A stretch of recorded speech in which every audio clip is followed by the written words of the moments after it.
조희대 대법원장입니다. 대법관 증언법이 통과가 됐습니다. 일단 영상으로 보시죠.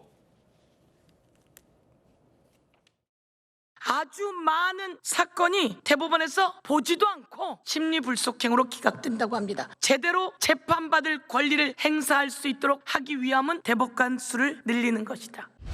대법원에서 재판이 끝난, 3심이 끝난 대법원 재판을 헌법재판소로 가져가겠다. 대법관은 30명으로 증언하겠다. 이 모든 것이 저는 이재명 대통령 무죄 만들기에서 시작했다고 봅니다. 투표 결과를 말씀드리겠습니다. 재석 247인 중 찬성 173인, 반대 73인, 기권 1인으로서 법원 조직법 일부 개정 법률안 대안은 가결되었음을 선포합니다.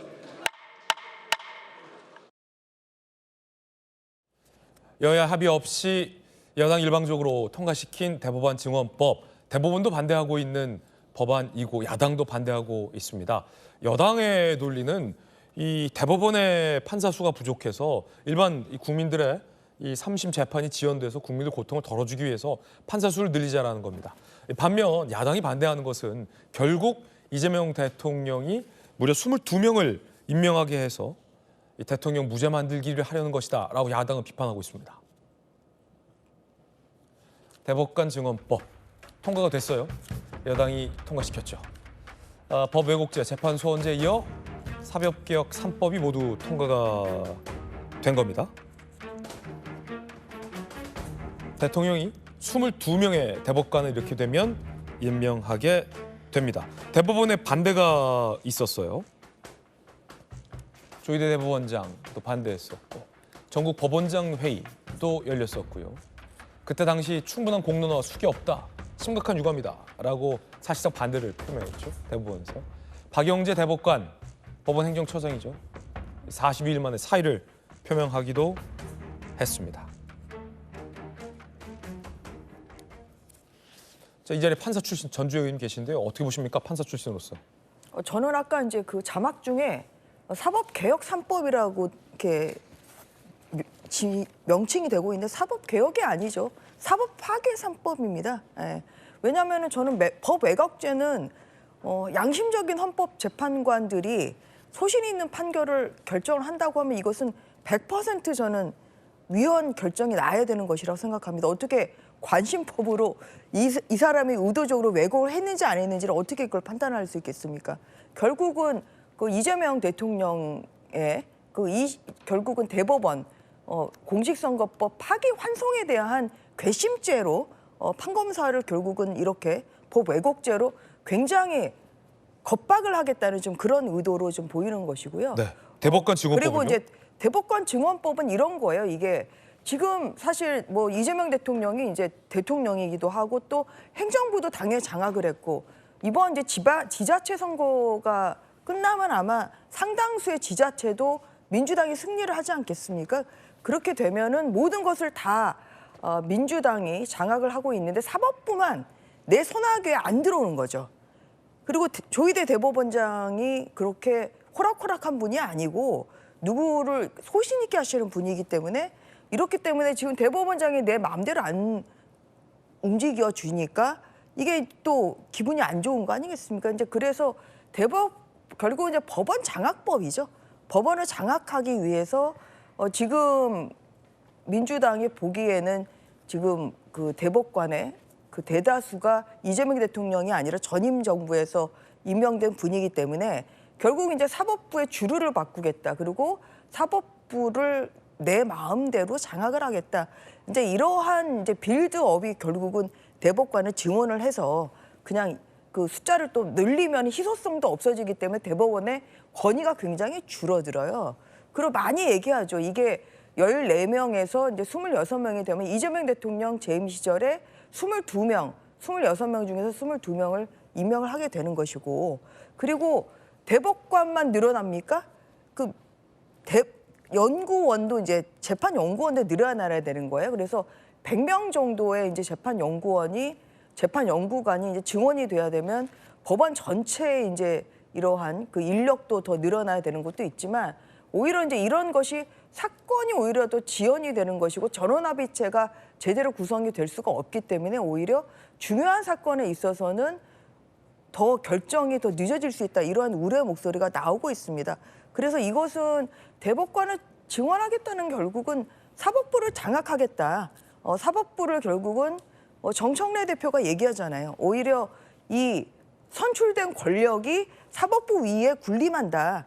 좀 이것이 저는 이재명 대통령과 그리고 민주당의 다수 의원들의 잘못된 생각이라고 생각합니다. 상권 분립을 완전히 전면적으로 위배하는 그런 잘못된 발상을 가지고 있는데 근데 이것을 현실화하는 것이 대법관 26명으로 증원을 해서 결국 사법부도 이 선출된 권력 밑에 두겠다는 것이 저는 그러한 발상으로 지금 이 법이 어제 그 통과가 된 것이라고 좀 생각하고 네. 그 헌법 소원법도 마찬가지로 저는 예, 잠시 후에 많은 여쭤보겠습니다. 그런 예. 위헌적인 점이 있다는 것을 지적하는 바입니다. 한동훈 전 대표도 강하게 비판했습니다. 함께 보시죠.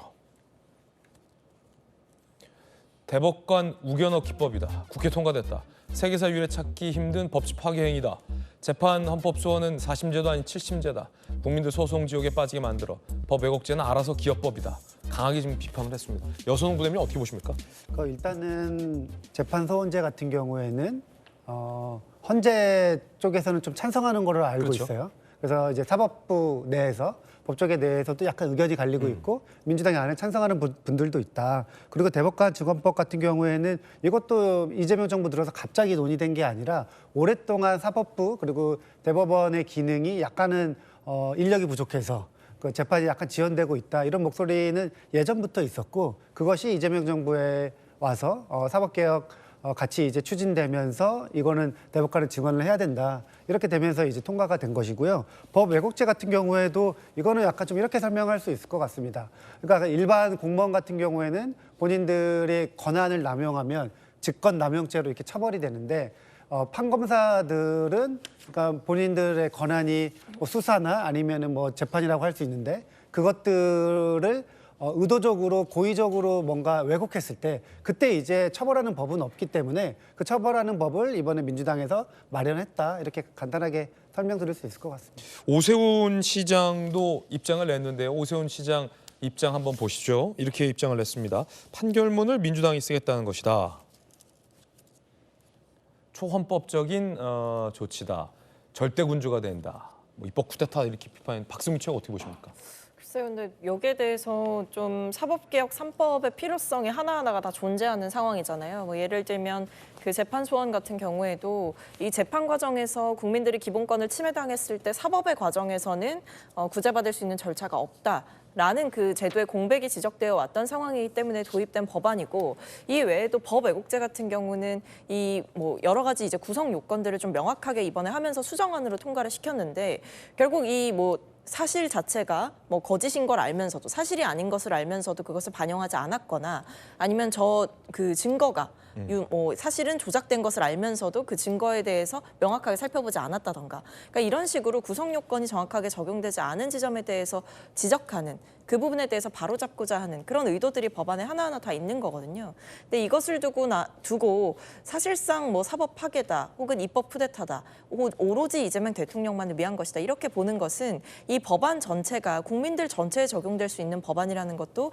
간과하는 것이고 사법부 장악이라는 목적이 있다라고 호도하는 것도 이 법안의 필요성 특히 대법관 증언 같은 경우에는 수년간 논의가 되어 왔던 의제임에도 이것이 이재명 정부에서 실현되었다라는 이유만으로 이재명 정부가 사법부를 장악하려고 한다라고 이야기를 한다면 도대체 사법부 개혁은 언제 할 수 있는 겁니까? 사법부가 성역도 아니고 사법부가 완벽하다라는 것도 아니라는 사실은 모두가 알고 있는 사실일 텐데도 여기에 대해서 바로잡고자 하는 노력 자체를 정치적인 왜곡과 해석을 덧붙여서 대통령 한 사람을 위한 법안이다라고 보는 것은 지나친 공세다라고 보입니다. 정의진 변호사님.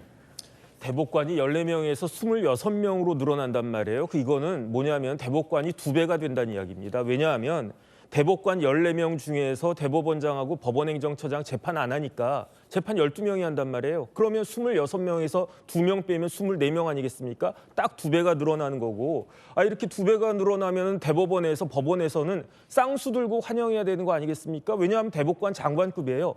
장관급 이상의 자리가 14자리에서 26자리로 늘어나는 겁니다. 법원이 엄청나게 커지는 거예요. 그다음 좀 전에 이야기했지만 재판연구관부터 해가지고 판사 자리가 굉장히 많아지고 또 판사님들 승진하는 판사들도 되게 많아질 겁니다. 그런데 왜 법원에서는 반대를 하겠습니까? 반대할 때는요 다 이유가 있는 거예요. 그 부작용은 무엇인가? 제가 곰곰이 생각해 보니까 여러 가지가 있는데 딱 한마디로만 말씀을 드리면 우리 국민들이 그 이 대법관 증언법 등으로 인해 가지고 그 겪게 될 부작용은 뭐냐면은 유권이면 무죄고요. 유전이면은 승소예요. 제가 봤을 때 이게 재판이 막 길어지고 그러면요. 어떤 사람이 먼저 나가 떨어집니까? 서민들이 나가 떨어집니다. 돈 많아가지고 저 같은 변호사 선임하거나 저 같은 변호사가 아니고 진짜 전주의 전 그 판사님 같은 유능한 변호사 선임하면요. 그런 분들이 이길 확률이 확 높아지는 거예요. 그렇게 되면 어떻게 되겠습니까? 유권은 무죄고 유전은 승소다. 이런 일들이 벌어지게 될 거고 이런 것들에 대한 부작용을 우리 일반적인 서민들은 당할 수밖에 없을 거라고 저는 생각을 하는데 저는 변호사 아니겠습니까? 이와 같은 상황에서 웃어야 될지 울어야 될지 잘 모르겠습니다. 각각의 의견 전해드렸습니다. 하피플 함께하고 있습니다.